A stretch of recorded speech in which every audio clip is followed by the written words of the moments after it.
Hello, everybody, and welcome back to another episode. Welcome. May is Brain Cancer Awareness Month, and in May of last year, we became very aware of brain cancer in ways we hope we never would, and ways we hope you never have to be. Because it is Brain Cancer Awareness Month, Amanda wanted to dedicate this video to recognizing some organizations that she has learned about over the last year, and a couple that have been extremely helpful for her.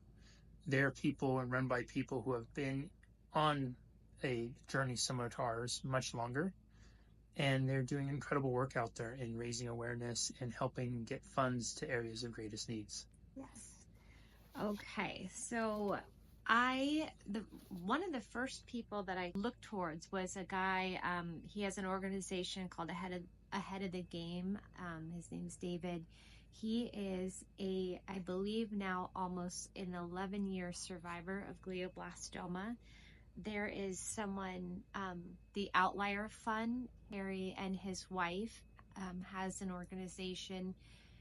I really gravitated towards Harry because he was somebody that is a runner, and a runner with that has glioblastoma, and he has been nothing short of just so incredible, and he has helped me a lot along the way.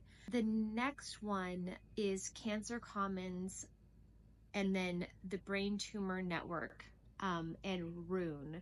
There are three. The Brain Tumor Network and Cancer Commons are a free they're free, and they help you get into clinical trials or ask any support that you might need along the way. I have all of my stuff there. Rune is a app that it's an app that is for people who have glioblastoma. I think it's an invaluable or valuable app to have if you're just kind of wanting to learn a little bit more about what's out there. And then there's a few organizations that I've either donated to or I find a lot of value in them. One is the Glioblastoma Research Organization. The next one is Glioblastoma Foundation. The next one is the Brain Tumor Foundation. And then the final one that I have looked at quite extensively is Gray for glioblastoma. And there's way more than this, 100% way more than this. These are just people or organizations that I just gravitated to pretty early on. I have personally found a lot of value in it. Yeah, there's amazing people out there doing amazing work. Two others that I think, or three others that we might just mention really quickly, only because we have some connection with them, is UCSF Health. Yes. And UCSF Health is doing a feature on you sometime in the next couple months, whenever you get your photos of them. Another one that reached out to us is called Staff Strong.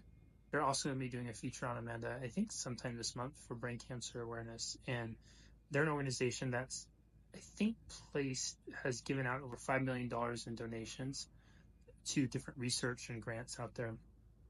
And then this one is not an organization per se, but it's a Facebook group. And there's a glioblastoma, Survivors to Thrivers Facebook group that has been invaluable to us. We've been in there since day one, and these are people who have all been in the trenches, so to speak, for months, weeks, and some of them decades. And they're just a wealth of information, answering lots of questions, encouraging.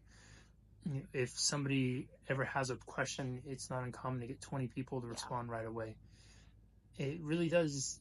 We find more and more it really does take a village to do this, and we believe in part, as we've told you many times, part of the reason that Amanda is doing as well as she is because she's just had a wonderful village of helpers around her.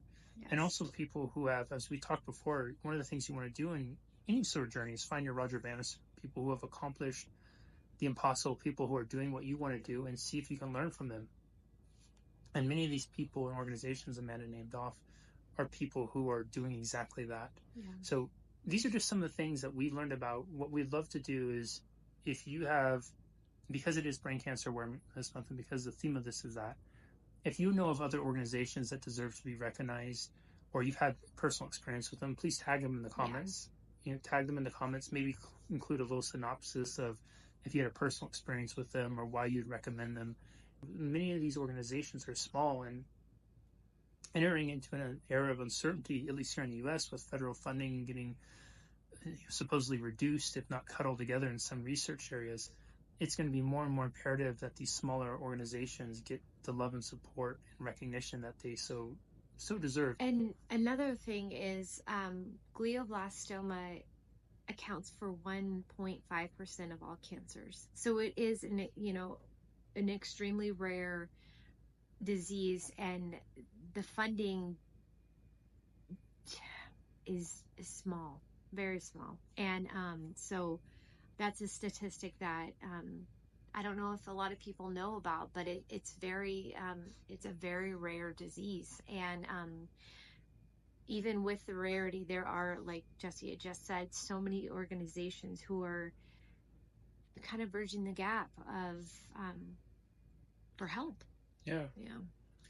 Well, we'll wrap it up with that. We look forward to and hope to be bringing this message to you every May for the foreseeable future.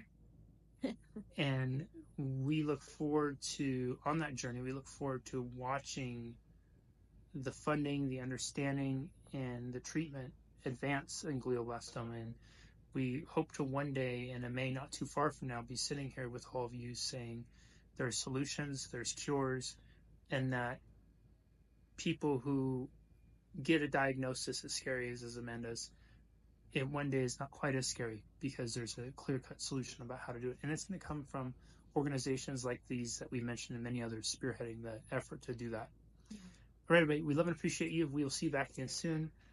Take care, and thank you for watching. Bye-bye.